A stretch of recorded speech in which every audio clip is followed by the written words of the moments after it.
Hey guys, welcome back to invest mindset. दोस्तों, आज हम ये जानेंगे कि मेजॉरिटी लोग स्टॉक मार्केट में लॉस क्यों लेते रहते हैं। क्योंकि क्या आपके साथ कभी ऐसा हुआ है कि आपने जिस स्टॉक को बाय किया वो ऊपर ही नहीं जाता है और जिस स्टॉक को आपने बाय नहीं किया वो ऊपर जाता रहता है, या आपने जिस स्टॉक को बाय करके सेल किया तो उसके बाद वो स्टॉक बहुत तेजी से ऊपर निकलता है। अगर आपके साथ ऐसा हुआ है तो आप अकेले नहीं हो, मेजॉरिटी लोग आपके साथ है। इस चीज़ को हम आज की वीडियो में समझेंगे, क्योंकि बहुत सारे लोग मुझे कमेंट और ईमेल करके कह रहे थे कि जो स्टॉक्स में उन्होंने इन्वेस्ट किया है बस वही स्टॉक्स नीचे जा रहे हैं और उनका पोर्टफोलियो लॉस में रहता है। तो इसीलिए मल्टीबैगर स्टॉक्स के बारे में तो सब बात करते हैं कि कौन सा स्टॉक आपको आज 2 रुपये में खरीदना चाहिए और वो कितना जल्दी 2000 रुपये का हो जाएगा। लेकिन आपको कोई ये नहीं बताएगा कि इसी जर्नी के बीच बहुत सारे अप्स एंड डाउन्स होते हैं जिसे आपको झेलना होगा, और उसे झेलने के लिए आपके पास उतना मेंटल पावर होना चाहिए। तो इसीलिए आज का वीडियो आप लोगों के लिए बहुत ही इंपॉर्टेंट होने वाला है, क्योंकि आज हम स्टॉक मार्केट की एक कॉमन मिस्टेक के बारे में डिस्कस करने वाले हैं और ये भी समझेंगे कि आप उसे कैसे अवॉइड कर सकते हो। तो सबसे पहले हम शुरू करते हैं एक रियल लाइफ स्टोरी से। ये स्टोरी आज से 300 साल पुरानी है, यानी 1719 में आइजैक न्यूटन, जो दुनिया के सबसे फेमस साइंटिस्ट है, उन्होंने एक कंपनी के कुछ शेयर्स खरीदे और क्योंकि वो एक फेमस और अच्छी कंपनी थी तो उसका स्टॉक प्राइस फौरन बढ़ने लगा और धीरे धीरे करके उस स्टॉक का प्राइस काफ़ी ज़्यादा बढ़ गया। लेकिन कुछ दिनों बाद न्यूटन को ऐसा फील होने लगा कि मार्केट कंडीशन खराब होने वाली है, मार्केट क्रैश भी हो सकता है, जिसकी वजह से स्टॉक के प्राइस नीचे जा सकते हैं। तो न्यूटन ने वो कंपनी के स्टॉक्स फौरन बेच दिए और थोड़ा प्रॉफिट कमा लिया। लेकिन कुछ दिनों बाद उल्टा होने लगा, मार्केट नीचे जाने की जगह और ऊपर जाने लगा, इनफैक्ट बहुत ही तेज़ी से ऊपर चला गया। तो अब न्यूटन को फील हुआ कि क्या उन्होंने जल्दी बेच के कोई गलती तो नहीं कर दी, क्योंकि उनके फ्रेंड्स उस स्टॉक में इन्वेस्टेड थे और वो अब और बड़ा प्रॉफिट कमा रहे थे। तो फियर ऑफ मिसिंग आउट यानी फोमो की वजह से न्यूटन ने उस कंपनी का स्टॉक वापस खरीद लिया, उसे थोड़े महंगे प्राइस पे, ये सोच के कि अगर मैं इस स्टॉक में इन्वेस्ट नहीं करूंगा तो मेरे सारे फ्रेंड्स अमीर बन जाएंगे और मैं ऐसे ही रह जाऊंगा। लेकिन दोस्तों, बदकिस्मती से न्यूटन के बाय करने के बाद ही स्टॉक का प्राइस बुरी तरह क्रैश हुआ और उन्हें बहुत बड़ा लॉस हुआ, जो आज की तारीख में इंडियन करेंसी के हिसाब से लगभग 50 करोड़ रुपए होते हैं, जो न्यूटन की नेटवर्थ का एक बहुत ही बड़ा हिस्सा था। जिसकी वजह से न्यूटन ने ये लाइन कही थी कि I can calculate the movement of stars but not the madness of man. और उस हादसे के बाद से न्यूटन ने कभी स्टॉक मार्केट में इन्वेस्ट किया ही नहीं। अब दोस्तों, आइजैक न्यूटन एक बेवकूफ़ आदमी नहीं था, उनका नाम हिस्ट्री के सबसे जीनियस लोगों में आता है। ये वही आदमी है जिसने पूरी दुनिया को ये प्रूव करके बताया कि जिस फोर्स से, यानी जिस शक्ति से एक एप्पल या कोई भी चीज़ ज़मीन पे गिरती है, यानी ग्रेविटेशनल फोर्स, उसी पावर से ये चांद और बाकी सारे प्लैनेट्स सूरज के आसपास घूमते हैं। तो ये दोनों चीज़ ग्रेविटेशनल फोर्स से ही होती है। तो इस चीज़ को पहली बार समझ लेना खुद में एक बहुत बड़ा अचीवमेंट होता है। लेकिन न्यूटन ने इस चीज़ को पूरी दुनिया को मैथमेटिकली प्रूव करके बताया, और उसको प्रूव करने के लिए न्यूटन ने कैलकुलस को इन्वेंट कर दिया। जिस तरह हम स्कूल में ज्योमेट्री या एल्जीब्रा सीखते, तो ये कैलकुलस भी एक हाई लेवल मैथमेटिक्स का सब्जेक्ट है जिसको न्यूटन ने खुद इन्वेंट किया। और अगर आप न्यूटन का आईक्यू चेक करोगे कि वो कितना स्मार्ट था, तो आप देख सकते हो उनका आईक्यू 200 के आसपास था, जबकि एवरेज लोगों का आईक्यू 100 के आसपास होता है और बहुत ज़्यादा इंटेलिजेंट लोगों का आईक्यू 130 के आसपास होता है। तो एक ऐसा आदमी जो मैथ्स में इतना स्ट्रांग था और बहुत ही जीनियस था, तो उसने स्टॉक मार्केट में इतनी बड़ी गलती कैसे कर दी। और जब स्मार्ट लोग इतनी मिस्टेक्स कर सकते तो हम कितनी मिस्टेक्स करेंगे। तो इसीलिए आज मैं आप लोगों को एक बहुत ही सिंपल और इम्पॉर्टेंट टिप और एक मेंटल मॉडल सिखाना चाहता हूँ शॉर्ट टर्म और लॉन्ग टर्म इन्वेस्टिंग के लिए, जिससे आप ये कॉमन मिस्टेक से बचोगे और एक सक्सेसफुल इन्वेस्टर की तरह सोचना शुरू करोगे। तो दोस्तों, न्यूटन की इतनी बड़ी मिस्टेक का सबसे मेन रीज़न ये था कि उन्होंने अपने स्मार्ट दिमाग का नहीं बल्कि अपने इमोशंस यानी ग्रीड और फियर से फैसला लिया। तो चाहे आप कितने भी स्मार्ट और इंटेलिजेंट रहो, इमोशंस हम सब में एक जैसे ही काम करते। तो इसीलिए वेल्थ क्रिएट करने के लिए आपको बहुत ज़्यादा स्मार्ट होने की ज़रूरत नहीं है और ना ही आपको बहुत ज़्यादा आईक्यू की ज़रूरत है। आपको बस अपने इमोशन को स्मार्टली कंट्रोल करना आना चाहिए और स्टॉक मार्केट के कुछ बेसिक कॉन्सेप्ट और मेंटल मॉडल्स पता होना चाहिए, जो आज मैं डिस्कस करने वाला हूँ।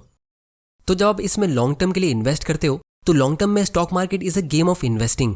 लेकिन मार्केट बहुत बार अजीब तरह से बिहेव भी करता रहता है। जैसे अभी कुछ दिनों से मार्केट नीचे जा रहा है, तो आपको पूरे दिन में अपने पूरे पोर्टफोलियो में से सिर्फ एक फैसला लेना है कि आज मार्केट नीचे जा रहा है, ये एक अच्छी बाइंग अपॉर्चुनिटी हो सकती है, तो मैं कौन सा एक स्टॉक बाय करूं। अगर उससे ज़्यादा आप कुछ करने जाओगे तो आप गड़बड़ कर सकते हो। तो इमोशंस को कंट्रोल करने का सिंपल सोल्यूशन ये है कि फोकस एंड सिंप्लीफाई।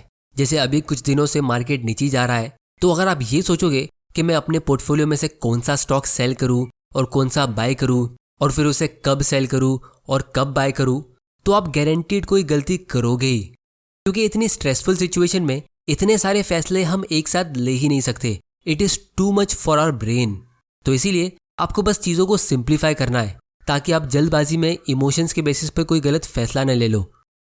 लेकिन अगर स्टॉक मार्केट में आप शॉर्ट टर्म के लिए इन्वेस्ट करते हो, जैसे 1-2 साल के लिए, तो stock market is a game of betting. और इसीलिए यहाँ पे आपको एक इंपॉर्टेंट मेंटल मॉडल के बारे में पता होना चाहिए, जिसका नाम है पेरीम्यूटल बेटिंग सिस्टम। अब इसका मतलब ये है कि जिस तरह हॉर्स रेस में और क्रिकेट मैच में बैटिंग होती है, यानी सट्टेबाजी, तो स्टॉक मार्केट में भी शॉर्ट टर्म में सेम चीज़ होती है। क्योंकि यहाँ पे स्टॉक्स बेचे नहीं जाते बल्कि नीलाम किए जाते हैं, तो स्टॉक के प्राइस ऑटोमेटिकली बायर और सेलर की वजह से डिसाइड होते हैं, बिल्कुल उसी तरह जिस तरह हॉर्स रेस में या क्रिकेट की बेटिंग में होते हैं। तो शॉर्ट टर्म इन्वेस्टर्स को ये पेरीम्यूटल बेटिंग का फॉर्मूला पता होना ही चाहिए। अब आप मुझसे पूछोगे कि ये फॉर्मूला होता क्या है।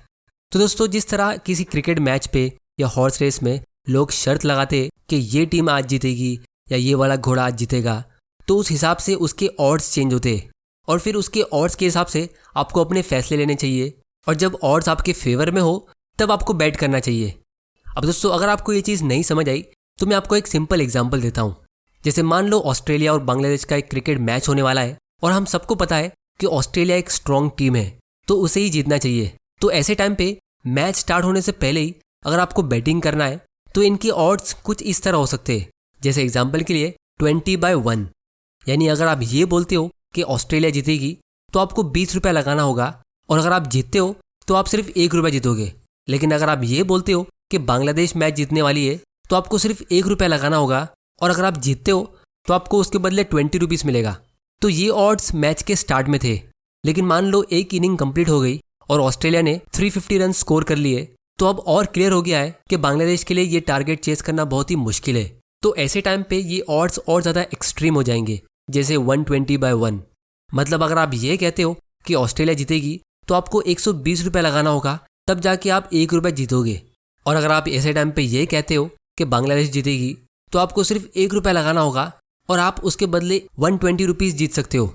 या फिर हम ये भी कह सकते हैं कि 1 लाख रुपए पे आपको उसके बदले 1.2 करोड़ मिलेंगे। लेकिन दोस्तों, कौन आदमी होगा जो ऐसे टाइम पे बांग्लादेश में पैसा लगाएगा, क्योंकि सबको दिख रहा है कि वो हारने ही वाली है। तो दोस्तों, अगर आपको अपनी रिसर्च की वजह से ये लग रहा है कि ये ऑस्ट्रेलिया और बांग्लादेश का मैच अभी टर्न अराउंड हो सकता है और बांग्लादेश के 2 अच्छे प्लेयर्स बैटिंग करने आने वाले हैं और ऑस्ट्रेलिया ने अपने सारे अच्छे बॉलर्स को बोल करके उनकी ओवर्स खत्म कर लिए, एक्सेट्रा एक्सेट्रा, और इसी तरह आप ये कंक्लूड करते हो कि बांग्लादेश के जीतने की चांस अच्छे खासे है, तो यहाँ पे आप बांग्लादेश पे पैसा लगाते हो, क्योंकि यहाँ पे ये एक मिसप्राइस्ड गैम्बलिंग अपॉर्चुनिटी है। लेकिन अगर आप ऐसे टाइम पे ऑस्ट्रेलिया पे पैसा लगाते हो ये लॉजिक लगा के कि ये एक अच्छी टीम है, तो यहाँ पे एक तो आप एकदम बड़ा अमाउंट दाव पे लगा रहे हो जिसे आप हार भी सकते हो, और अगर आप जीतते हो तो आप एक बहुत ही छोटा सा अमाउंट जीतोगे, तो ये एक बहुत ही बुरा फैसला है। तो इसी तरह जो स्टॉक पॉपुलर होते तो वो ऑलरेडी बहुत ज़्यादा ओवर प्राइस हो चुके होते, लेकिन फिर भी न्यू इन्वेस्टर्स उसमें कोई यूनिवर्सल लॉजिक लगा देते कि ये तो अच्छी कंपनी है, इनके पास मोनोपोली है, एक्सेट्रा एक्सेट्रा। जैसे IRCTC फिलहाल 300 की पी रेशियो पे सेल हो रही है, तो ये यहाँ से और कितना ऊपर जा सकती है। तो पॉपुलर स्टॉक्स वो होते जो बार बार न्यूज़ में आते रहते, आपके ऑफिस के फ्रेंड से लेके ड्राइवर और वॉचमैन भी उसके बारे में बात करने लगते। तो ऐसा टाइम स्टॉक्स को सेल करने का होता है, बाय करने का नहीं, क्योंकि investing is not a popularity contest. सबसे डेंजरस चीज़ ये होती है कि आप किसी स्टॉक को उसकी पॉपुलैरिटी के पीक पे खरीदते हो, क्योंकि फिर वो टाइम पे उस कंपनी से रिलेटेड सारे अच्छे ओपिनियंस और फैक्ट्स उसके प्राइस में ऑलरेडी इंक्लूड हो चुके होते और कोई भी न्यू इन्वेस्टर बचा नहीं होता है जो उसमें इन्वेस्ट करेगा। तो स्मार्ट और एक्सपीरियंस इन्वेस्टर ऐसे टाइम पे हमेशा ऐसे स्टॉक्स में इन्वेस्ट करते जिनके बारे में आप सोच भी नहीं सकते। जैसे राकेश झुंझुनवाला ने लास्ट ईयर 2020 के बीच में टाटा मोटर्स में इन्वेस्ट किया था, जब इसका शेयर प्राइस 100 रुपये के भी नीचे था, और अभी ये 5 गुना ऊपर जा चुका है। तो वो टाइम पे कोई भी अग्री नहीं कर रहा था कि ये कंपनी सक्सेसफुल होगी। तो बाय नेचर अगर आप क्राउड के साथ कोई फैसला लेते हो शॉर्ट टर्म इन्वेस्टिंग के लिए, तो या तो आप बहुत छोटा प्रॉफिट कमाओगे या बहुत बड़ा लॉस। जैसे अभी पूरे इंडिया के लोग इलेक्ट्रिक व्हीकल और टेक कंपनीज पे फोकस कर रहे हैं, सारे यूट्यूबर्स और सोशल मीडिया के गुरु यही कंपनीज की बात कर रहे हैं कि देखो ये नया IPO आया है या फिर ये नई टेक कंपनी अच्छी है। लेकिन राकेश झुंझुनवाला ने recently steel authority of India यानी सेल में इन्वेस्ट किया है। क्योंकि उनको ये कंपनी एकदम चीप वैल्यूएशन पे मिल रही है, तो शॉर्ट टर्म में पैसा कमाने के इसमें ऑड्स काफ़ी अच्छे हैं। लेकिन इसके लिए आपको क्राउड के अगेंस्ट कोई इंडिपेंडेंट फैसला लेना होगा, यानी अकेले, जिस पे बहुत ही कम लोग उस वक्त अग्री करेंगे। तो इसीलिए वॉरेन बफे की मैं एक बहुत ही अनपॉपुलर लाइन कोट करता हूँ कि once the market cycle completes, people with money gets the experience and people with experience gets the money. मतलब जब एक बार स्टॉक मार्केट का पूरा साइकिल कंप्लीट होता है, यानी बुल मार्केट के शुरू होने से लेके बेयर मार्केट खत्म होता है, तो जो लोग स्टॉक मार्केट में न्यू होते वो इसमें बिंदास पैसा लगाते और उनको उसके बदले में सिर्फ एक्सपीरियंस मिलता है। और जिनके पास पहले से ही एक्सपीरियंस होता है, क्योंकि शायद उन्होंने पहले ही पैसा गवा दिया था, तो अब उनको पैसा मिलता है। तो इसीलिए अगर न्यूटन ने ये मेंटल मॉडल से फैसला लिया होता, ना कि अपने इमोशन से कि मेरे पड़ोसी और दोस्त तो अमीर बन रहे हैं उसी स्टॉक में इन्वेस्ट करके और मैं अकेला रह जाऊंगा, तो शायद उनका काफ़ी लॉस बच गया होता। तो इसीलिए आपको भी दूसरे लोग क्या कर रहे हैं इस पे फोकस करने की ज़रूरत नहीं है, आप खुद क्या कर रहे हो इस पे ज़्यादा ध्यान देने की ज़रूरत है। अगर आप सिर्फ अपने गेम पे फोकस करोगे तो आप काफ़ी लॉन्ग टर्म तक इस गेम को खेल पाओगे। अगर आप दूसरों को देखोगे तो बहुत जल्दी मिस्टेक करोगे और इस गेम से गिव अप कर दोगे। तो दोस्तों आज की वीडियो में इतना ही। उम्मीद करता हूँ कि आपको इस वीडियो से कुछ ना कुछ सीखने ज़रूर मिला होगा। तो इस चैनल को सब्सक्राइब जरूर कर लेना और बेल आइकन प्रेस कर देना ताकि आपसे कोई वैल्यूएबल वीडियोस मिस ना हो जाए। और आप लोग मुझे नीचे कमेंट करके बताओ कि मैं कौन सी टॉपिक पे अपना अगला वीडियो बनाऊं। वीडियो पसंद आया तो इसे लाइक करो, नहीं पसंद आया तो डिसलाइक करो। आपका वैल्यूएबल टाइम देने के लिए thank you and good bye.